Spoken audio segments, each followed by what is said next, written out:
What's up?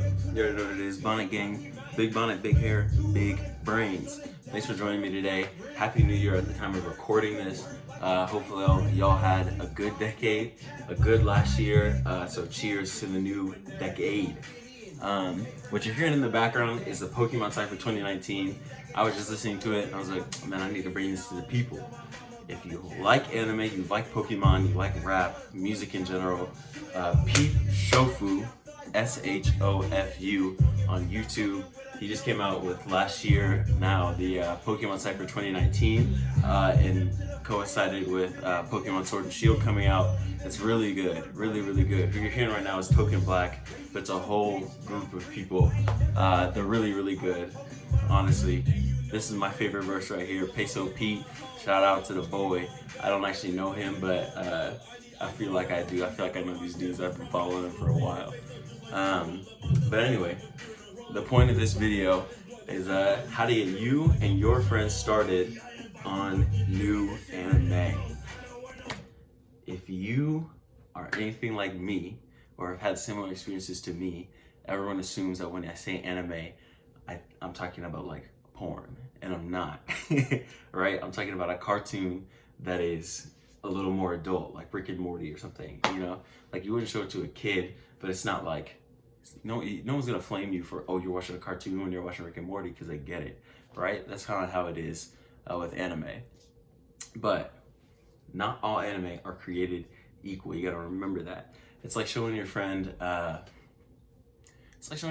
regular TV show, like a live action TV show. You wouldn't start them off with something that's like super heavy, you know? Like if someone's like, I don't watch TV that often, you're not gonna be like, here's Supernatural, and they watch rom-coms, you know? Like you can't do that. You can't do that. So what I've done is I've made a list of 5 different shows for 5 different personality types, different friends, things, just different genres that people would want to watch. So it's important that when you do these things, when you make a list like this, when you show your friends shows, when you show your friends different anime, you have to show them a show that's going to resonate with them immediately, because you cannot have a second first impression, right? So for a lot of my friends, I showed them Sword Art Online. A lot of y'all probably know what Sword Art Online is. Not great now, but the first half of the first season was enough to make us watch 3 seasons of that show, even though it was not good. So first impressions are everything, right? So the first group I want you to take into account is that friend that you know loves action thrillers. I'm talking A Quiet Place. I'm talking Don't Breathe. I'm talking Unbreakable. I'm talking other suspenseful stuff. Not Midsummer, it's not that creepy. But that borderline horror, psychological thriller type, right? I want you to keep that friend in mind, or even if it's you who likes that stuff. That show that I would recommend to you or that friend is the Promised Neverland. Now, that's a show that came out January of 2019. You can find it on Crunchyroll, wherever you watch anime. This show is phenomenal, right? Phenomenal. To me, best show of 2019. I don't care what anyone has to say. I don't. Actually, it might be Demon Slayer, but that's not in this list. But it's a very cerebral show, very psychological thriller type show. I don't want to give too much away. It's about these kids who find out the orphanage they're living on is not what it seems, and nothing is really right there. That's all I'm going to say about it. But for the friend or for the people out there who want to watch shows that have psychological aspects to them, watch. It's called The Promised Neverland, like Michael Jackson. Okay? Watch it, get on it. It's phenomenal. It's only, I believe, 13 episodes. There's only 1 season out. It got renewed for a 2nd season coming out in October. It's going to be fantastic.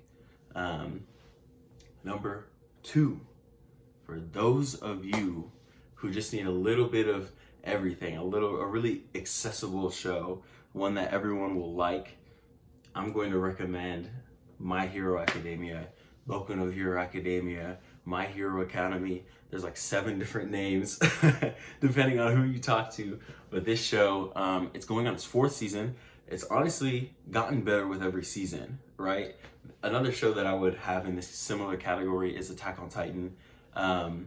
Some of y'all probably think that's crazy based on the first season if you watch it, because it's very action driven, it's very whatever, but just give it 2 seasons. The 2nd season slows all the way down. It goes into character development. It turns into like a geopolitical issue when it's just about people fighting man-eating monsters. But I promise you, it will change for the better. But back to the main one, My Hero Academia, like it's a comic book anime. Basically, it's all about superheroes. It's about a world where people in the world, about 80% of the population is born with what they call a quirk, which is just a superpower, but they're always really interesting. Like the main character's mom has the ability to like, she's like this, and she can draw like things to her hand. Like if I do this, then like this freaking adapter will just come to my hand. It's wild. But people just have powers like that. But the main character is born without a quirk. And if you're born without a quirk in this world, you're a minority. Like honestly, you're a minority, and there's not a lot of opportunity for you. And especially for this kid who wants to be a hero. He can't do that until he meets All Might. And that's all I will say. It is a very good show. It's long running, easily accessible, easy to digest. The supporting cast is great. Much deeper character development wise of the side characters than most shows that you'd ever watch. I have to give it all the praise at this point. At first I was skeptical. I'm a little skeptical still if it'll be up there in the pantheon of classics.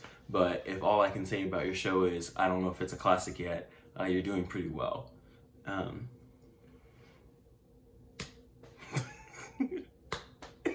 Number 3, okay, 3. If you are like your boy, okay, I don't know if you can see it.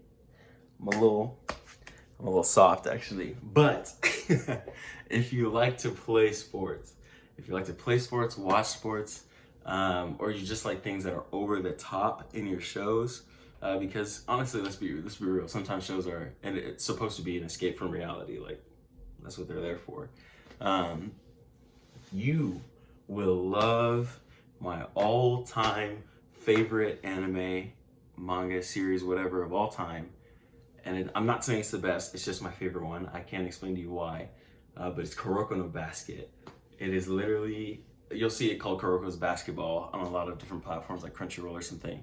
But it's literally the most over-the-top basketball show ever.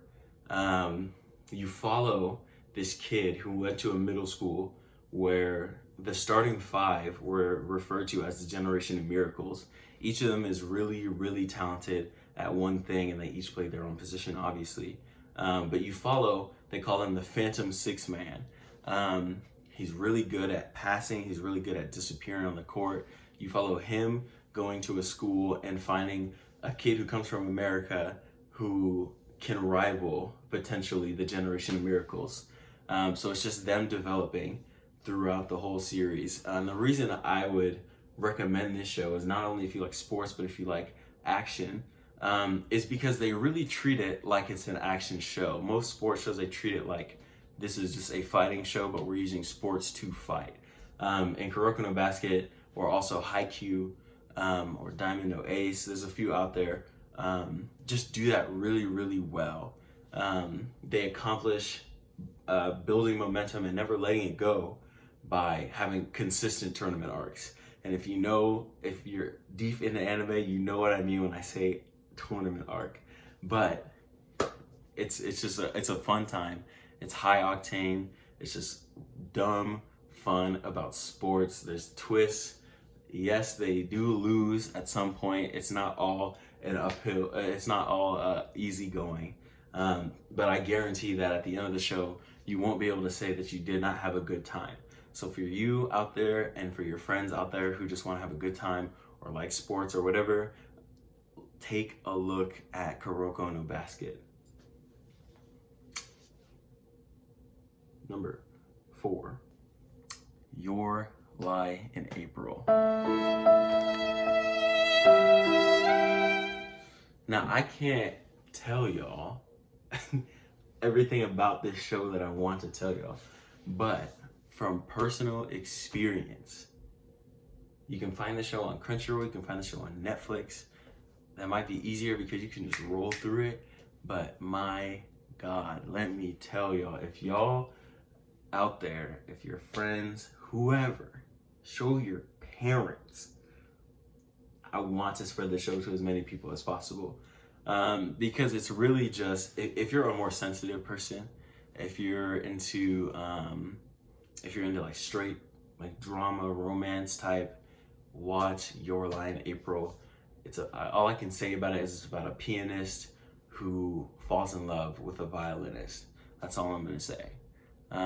It's really good. It's fairly short. It's 1 season, 20 some episodes, 24, 25-ish, whatever, around there. Real compact, but I guarantee the last episodes, you'll cry. And if you don't shed a tear, you weren't invested. And that would be beyond me. Honestly, it's beyond me.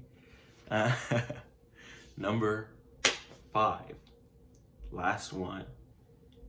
If you, let me not even say if you, because I don't like rom-coms. I don't, as a general thing. I'm open to anything, but I just don't find that rom-coms really do either the romance or the comedy well.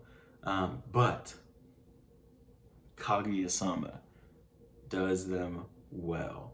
The opening theme song, yes, anime has opening theme songs, is fire. Okay, it's good, it's clever. The whole show is very cleverly written. It's a psychological warfare type. It's 2 people who like each other, love each other, and instead of just confessing, they try to do things to set the other person up to confess instead. And they're both very smart people. And that's all I'll say about that. You're in for a lot of laughs, a lot of fun. When it ends, you might be a little upset, but I'm pretty sure they're getting a season 2. And if they don't, I'm fighting whatever studio did not greenlight them. But it's actually funny. It's a rom-com that's actually funny. That's all I need to say. That's all I need to say about that. So let me know if there's any other type of videos you want me to do. Let me know if there's any other topics you want me to cover. Until then, Merry New Year. Happy New Year. Bonnet Gang out.